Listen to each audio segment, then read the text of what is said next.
still fresh, dude, from the haircut and the fresh lineup. Yeah.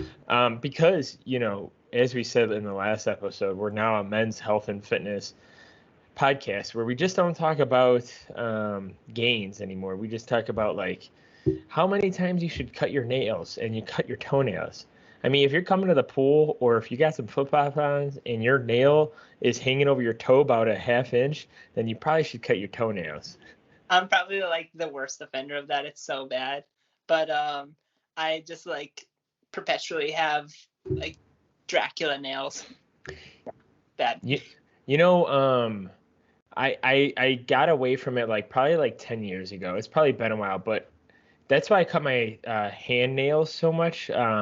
Like I used to bite my nails all the time, and what I've learned is just to cut them as soon as possible instead of like waiting until they grow out. So I typically don't keep my fingernails that long because of that. And then also with running, I try to cut my.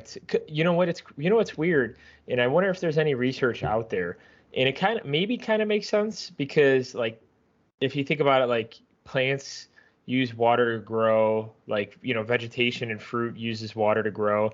What I've noticed in the summertime, especially like being in the pool, like 2-3 times a week, my toenails and my fingernails grow a lot more. I don't know if it's because of like all the water that I'm in like constantly. And like sometimes it was like last weekend, it was like 6 hours at a time. So. No, I have no idea. Does that make sense to you? Like, I feel like I've been cutting my nails like twice as much being in the summertime. Yeah, no, I have no idea why that would happen. I do know that there's some like research that looks at like using sodium pumps to be able to like regrow limbs, but it's like mostly only with amphibians, and amphibians like they have it like genetically coded that they regrow limbs. So I think people at it and hopeful that it could work for veterans and stuff like that, but I'm not a biologist, so that's like what I say about it. That'd be pretty cool if you can grow a limb, but also at that point, like why are you cutting your limbs off in the first place, besides like obviously freak accidents and all that? But like that'd be pretty cool if like if like human society was able to do that, or just be like Dan Marino and be like half robot, right? Doesn't he have like a lot of like metal parts in his body? I don't know. I believe it. Some people are born with like congenital, like I guess you call them congenital defects, though, where they like don't have like part of their arm, for example. Yeah. So that'd be people in that situation. Yeah. What freaks me out about that the most when like people like if they have those diseases like at an early age or like something happens to them like later in life is like the phantom limb. What is it called? Isn't that crazy? That freaks me out because it's like, can you imagine like not having like a finger and then all of a sudden like that finger that was there is like itchy, but it's not there, but it's like itchy, and you're like, what? Or it hurts or something. It's like, what? Well, it makes sense because it's like if they like have to amputate like, let's say like the middle part of like the forearm, for example, they take all your nerves and they just ball it up, and they like put it in like the flesh, and then they just stitch you all up. But why do they ball it up, and why can't they like manually remove it? Will it mess up like the whole nervous system, or possibly? I don't know. Well, now instead of the Men's and Health Fitness by the Gainz podcast, we are now medical researchers / doctors. So please tune in to this episode. We go over amputee surgery, phantom limb, all this good stuff. So I'm not a doctor, Gainz Nation. Take everything I say with a grain of salt. Oh, speaking of switching things up, Roman, since we'll switch things up a little bit and talk a little bit more of a different like approach in the beginning. Prime Day was yesterday and today. I snagged a fitness deal on Prime Day. You ready to hear what it was, buddy? Yeah. So at the gym I currently am at, they have a knack for hiding like harnesses and like pulleys and all that. And I don't know if people steal them. They hide them in the locked like yoga room or whatever the case may be.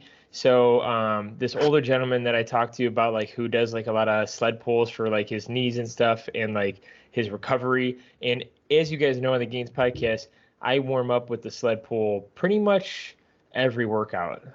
The only time I don't use the sled is obviously when I'm not at the gym because I don't have a sled in my apartment. But like pretty much both the sleds that we have at the gym, it's a little bit awkward to pull because like like you have to pull with like your hands. There's like one with like two bars that you hold, and then there's like one that has like two handles on the side. Either way, I've hit my shins and like my ankles so much on like the sleds. So um, my one guy, shout out to Kevin. He doesn't watch the podcast, but that's the guy that he had like a waistband and like a pool harness, and he's like, dude, I just bought it on Amazon. Like Antoine, like you do this so much, like dude, you could just buy it. Like it's only like $40, and like he's like, just buy it, man. Like you're gonna love it. And after weeks and weeks of like saying like I'm gonna buy it, hey, I'm gonna buy it, I forgot Prime Day was going on, so it was like pretty much like $10 off. So I bought like a waistband and like a harness so I could strap it onto the sled. So I don't have to use my hands, and also I don't have to be so close to the sled where I'm gonna like smash my ankles or hit the thing with like my shins, because most of the time, it's a public gym and there's people on the turf, and it's hard to like maneuver like while you're holding the bar and like looking back and making sure you're not gonna like run into someone or step onto someone's like hand or something. So I did buy that. It was about $30. So I am getting it today. I'll be using it tomorrow. I'm just gonna put it in my gym bag and just leave it in there. Because I don't carry like my lifting belt and Sam's lifting belt anymore. That freed up like a lot of space in my gym bag. Cause like right now all I have is like lifting straps, like chalk, wrist wraps, a slingshot, and then like my water bottle and like my keys pretty much. So I have like enough room. Which we maybe should do an update on that, like maybe next episode, since we have always so much to talk about. Maybe update like what's in our gym bag, Yes. because like I ripped up my hands, and I actually have like all-purpose like bat grip tape for bats or like hockey sticks, Yeah. and like when my hands are bleeding or if my hands are chopped up, I actually tape my fingers on my hands so I don't get blood, and also it's like pretty much water resistant where like if you're sweating, like it won't like loosen up at all. So, Yeah. but yeah, so I did that. I bought that. I'll let you guys know probably next week or the week after how everything's going. Obviously it's probably going to be way better than the setup before. So I did snag that deal, Roman. I know probably participate in it, but since it's topic of mine is yesterday and today, might as well talk about it. Yeah, for sure. No, I've been eyeing Amazon for other reasons recently, so that's really cool, buddy. You've been eyeing OnlyFans for other reasons? What? Oh yeah, that too. Yeah, for sure. Looking to break into becoming an OF model. Oh, another. What the hell, Robert? Come on, dude. As I'm trying to like. Oh, speaking of which, before we get into the topic of day, or topic of episode, I should say, Andrew Huberman did go back on Joe Rogan. I didn't watch the episode yet, but, and it's funny because I don't know if you guys follow Lane Norton and Andrew Huberman, but Lane Norton and some others been like hating on some of Andrew Huberman's like posts, especially if it's like outside of like the neurology aspect of his like mastery, like the food side and like the nutrition side. He actually Joe Rogan brought up like, hey, like they're talking about like I don't know like the specifics because I didn't finish the episode or start it yet, but they're talking about like some of the nutrition BS, and Joe Rogan actually brought up Lane Norton because Lane Norton was on Joe Rogan, and Andrew Huberman actually respectfully like said like, hey, like Lane Norton's such a smart guy, I respect him, like he's calling me out on Instagram a bunch of times, and him and I've actually chatted like directly, and like he helped me understand like some of the reasons, like some of the stuff that I put on social media, like aka Instagram and like Spotify, and like kind of how he got debunked. And Lane Norton actually made a post and like he goes, man, this is like awesome, like this is so respectful of Andrew Huberman to do this, and like it's not like he has to do it, but out of respect, it was pretty cool to see like some of the fitness like nerds and geniuses that we like follow and listen to kind of butt heads, but seem like they reach like somewhat of an agreement and like publicly say it on a podcast. So I don't know if you saw that, Roman, yet. No, that's awesome. That's really cool. Yeah, so maybe we'll talk about it. Maybe Roman and I will listen to the new Huberman Lab episode. Interesting too, it kind of pertains to fitness. He also brought up that he works and knows some NBA players, and if you're injured in the NBA allows you to take up to like 200 milligrams of testosterone in a week and still be in like the legal guidelines of like no, not drugs Wow, really? because it's like a TRT dose, Eh, even though that's like a high TRT dose. Um, Technically, like NBA basketball players are able to take 200 milligrams, which is pretty much yeah, like a single dose. I don't know the exact specific measurements, but yeah, isn't that crazy, Roman? I didn't know that at all. I mean, that it makes sense that we're moving in that direction. That like people are allowed to do that, right? Because like the goal of the sport is to make money, right? Yeah. But they also have found, okay, there can be deleterious effects if you abuse these certain classes of drugs, like anabolics, for example. That's what we're seeing with like bodybuilders nowadays, with like so many bodybuilders like dropping dead, unfortunately. So it's like, but there's clearly like legitimate like benefits that something like this can provide, obviously with drawbacks, right? There's risks in everything we do.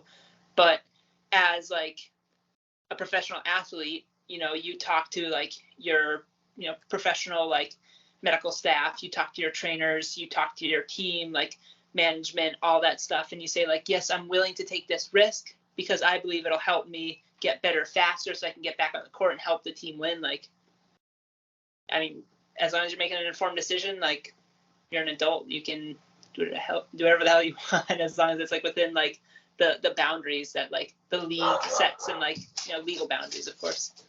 Yeah, you know what's crazy though about it is like obviously like people like I remember like Barry Bonds was one of my favorite baseball players growing up, and like who didn't love Bonds? And like it's just so sad that like he's taken out of like baseball games and he's taken out of like records because of the fact that he overly used like steroids and like testosterone and all that. And it kind of stinks because like you hear stuff like this now where it's like so open and like I said, 200 milligrams is like a pretty high TRT dose, and they kind of explain it like on the podcast.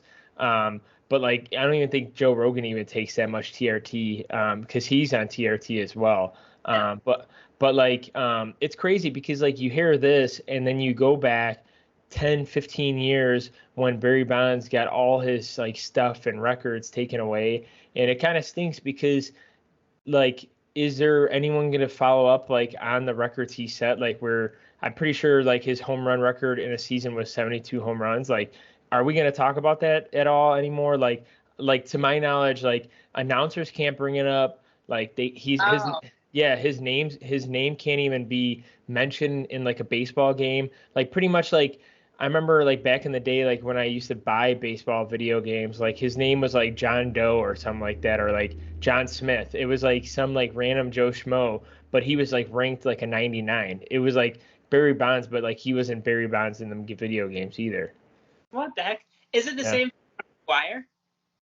probably. I honestly, I like Mark McGwire too. Like I liked all those people because like I just think they were good baseball players. Like even Sammy Sosa, like he's a Chicago. Yeah, Sammy Sosa got popped too, but like he did so much for the Cubs. Like he crushed it on the Cubs.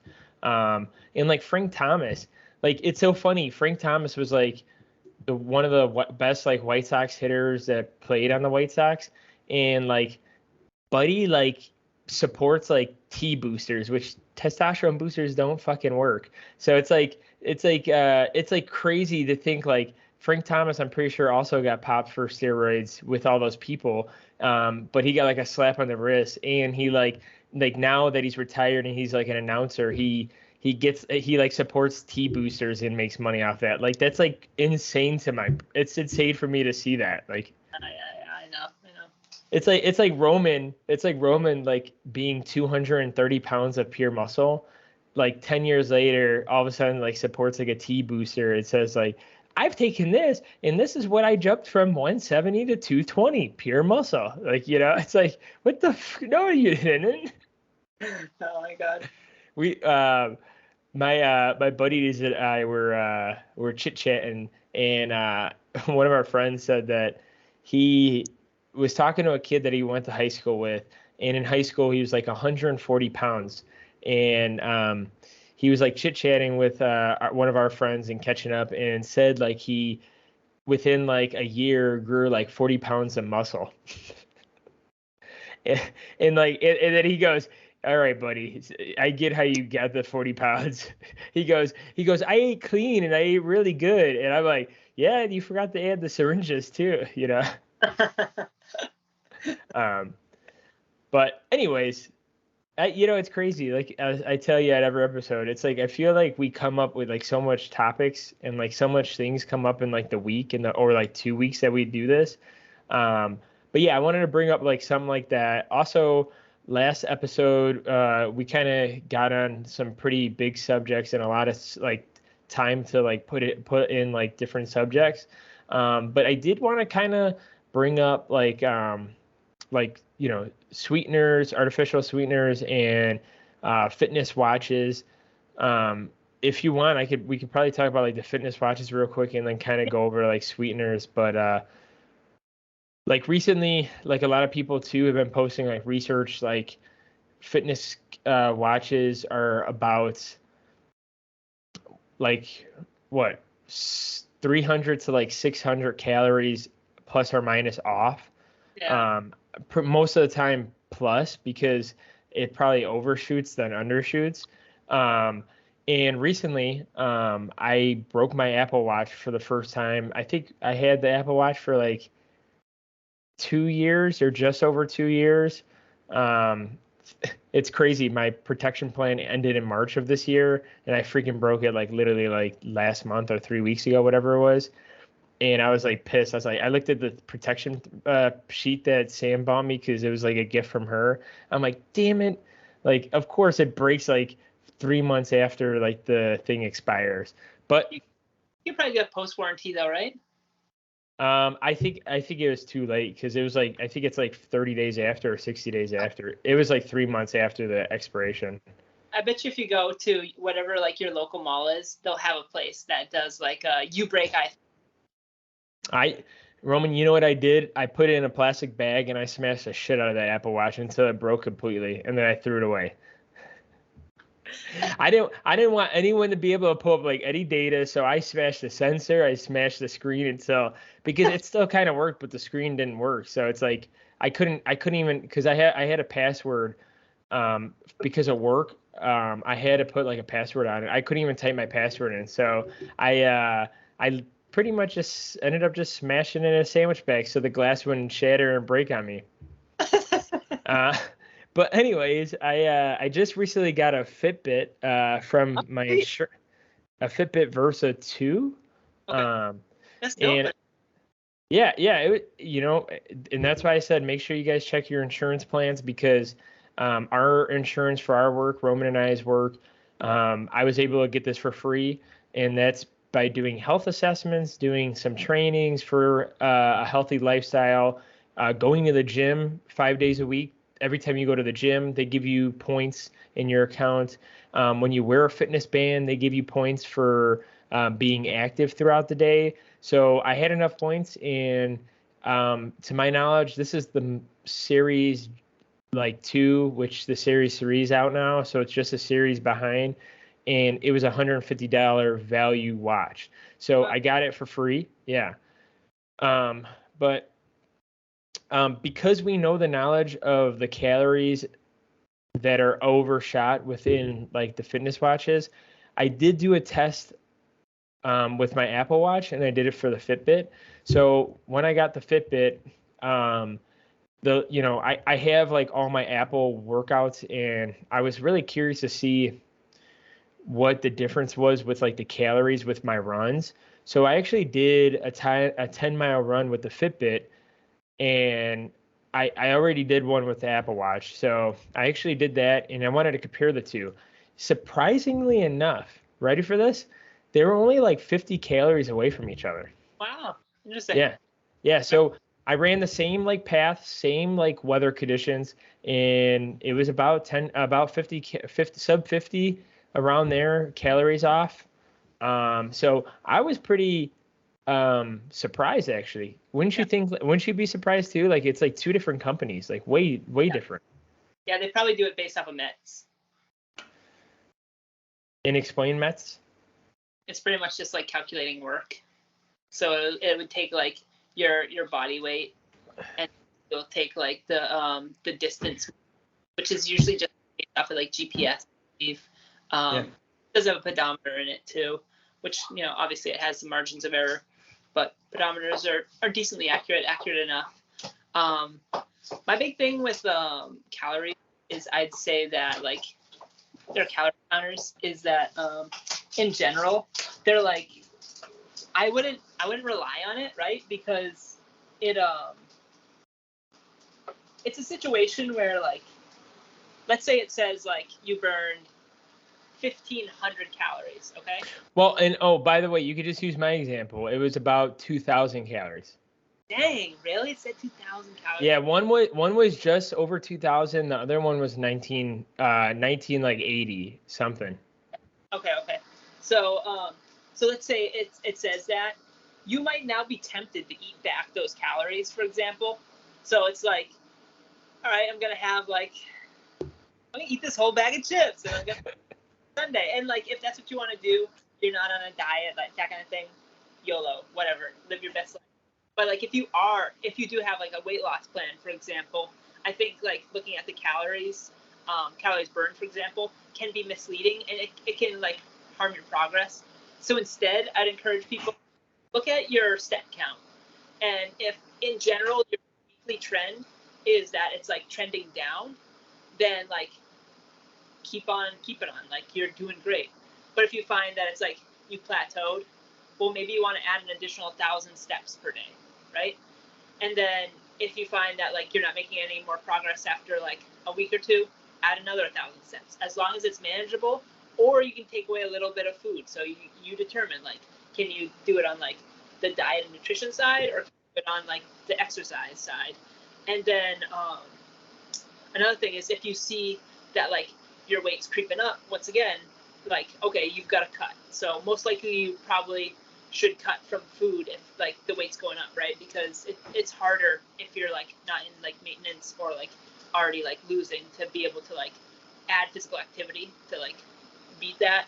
So figure out areas where like you might be missing. Maybe it's like, all right, you can like withstand a black coffee in the morning, so you do a black coffee as opposed to like your like caramel frappuccino or something along that line. Roman's choice of drink, by the way. That cuts like 400 calories from your day, and then like over the course of the week, that's going to be like 4,800 calories. That's like over a pound of fat right there. So that would be what my recommendation would be, is don't use the calorie counter, because I think it can be misleading and it can be harmful to individuals if they do have like a let's say like a weight loss or a fat loss, or even like maybe a like they have a weight gain goal, for example. I think the calorie counter can be misleading, and I think that like it'd be better to use like a fitness watch more for like a step counter. For you, like if you want to use the calorie counter, that's fine, because like you've like done bodybuilding, you've tracked for so many years. Like if you want to use it as like kind of like a curiosity thing, like totally fine. But I'd say like the average person, it's better to use a fitness watch for like the pedometer, or like being able to keep track of your steps. So to add to that, so I do it. I guess I do it like two ways, which are both ways you're kind of talking about. The one thing I wanted to add, like if you're curious about like Fitbit compared to Apple Watch, Sam actually noticed this.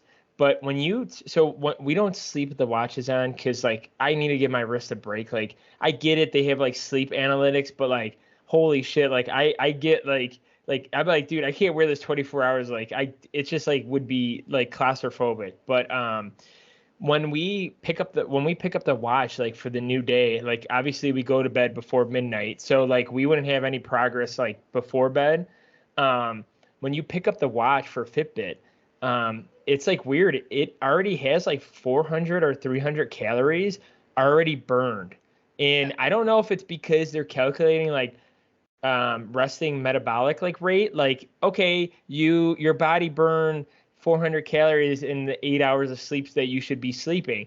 But honestly, first off, like no one ever analyzes that. First of all, second of all, why would you not start at like zero? Like, yeah, just because you fasted 8 hours doesn't mean like you have like these random 300, 400 calories burned. Like maybe you do. Like yes, I'm not disagreeing with that, right? I'm not maybe you start off the day with negative 400 calories, but like it's crazy because what Roman was saying is people will articulate that and be like, well, because and it's crazy because you made like a 400 calorie example with the like frappuccino when they put their Fitbit on, they're like, oh, well, I already burned like 400 calories. Might as well add that with my breakfast and have that 400 calorie drink that is just pretty much liquid calories. And that's when you kind of just like, when you're cutting, that's not like a good strategy. You're maintaining, you're just adding these empty calories. And then when you're gaining, you want to minimize the fat gain, and those calories are still probably not the best. Like obviously, like if you have it a couple times a week or maybe like one time a week, like you're not gonna like put yourself in danger. But like if you're doing it every day, then yes. So that was the last part on like the difference piece. But yes, Roman is right. So when I used to be on Fitbit exclusively, besides Apple Watches came out, I did do steps. I never worried about calories. I remember when I was doing even my bodybuilding show, 7 years ago. Sorry, can't even think of how many years ago now it is. But like when I was in the cutting phase, I started off at like a baseline of like 6K steps a day on average, right? And then when I kept stalling, like, hey, I haven't lost like a pound in like 2, 3 weeks. Okay, then it would be like 6,500 to 7,000 steps, and then it would be 7,000 to 5,000 steps. So until I got to the point where it's like, okay, and then I got to like probably like 10 or 11,000, maybe even 12,000 steps while I was going to compete, because most of the cardio on my second show was actually walking, and pretty much like that was like the only cardio I did. And like the first show was mostly like stair stepper, which it still counts, like calculate your steps and whatnot. But what I've noticed with the calorie thing, because when I went to Apple Watch, I because the calorie thing was like so accurate on the amount of calories I burn, like on a workout day and a rest day. I remember pretty much how I went about it was on my rest days, it'd be around like 700 calories for the Apple Watch. And then like maybe my workout days, I'd average between like 800 to like probably like 1100 calories, depending on, if I'm taking a long walk after training or whatever. So I knew like if all else failed, like if I didn't worry about the steps, I knew like I had a system where like, hey, if I needed to lose weight, I needed to get to like 800 plus calories burned in the Apple Watch. And then transferring to the Fitbit now, because of like that 400 calorie start in the beginning of the day, I'm noticing like today, like I ran 9 or 10 miles today. Like obviously this is going to be a little bit off, but like I'm already at 3,700 calories burned. So what I've noticed is I have to learn a different calorie system within the Fitbit, because I'm a nerd when it comes to this stuff, and Roman is too. Like if he had a fitness watch, he'd probably do the same thing. But like I want to know the measure, and what I've been noticing is like my rest days, I'm still getting about 1,800 to 2,000 calories burned a day. So that was like the equivalent to like 700 calories burned on the Apple Watch. So it's a little different. Like I'd say maybe stretch it down to like 1,500 calories to 2,000 calories. But I know like if I'm looking at calories burned, because I'm maintaining too, you guys got to remember, like I'm not losing or gaining weight right now. Like I don't give a crap about. I'm trying to stay 5 pounds either way, plus or minus. I really don't care at this point. But that's pretty much my conclusion.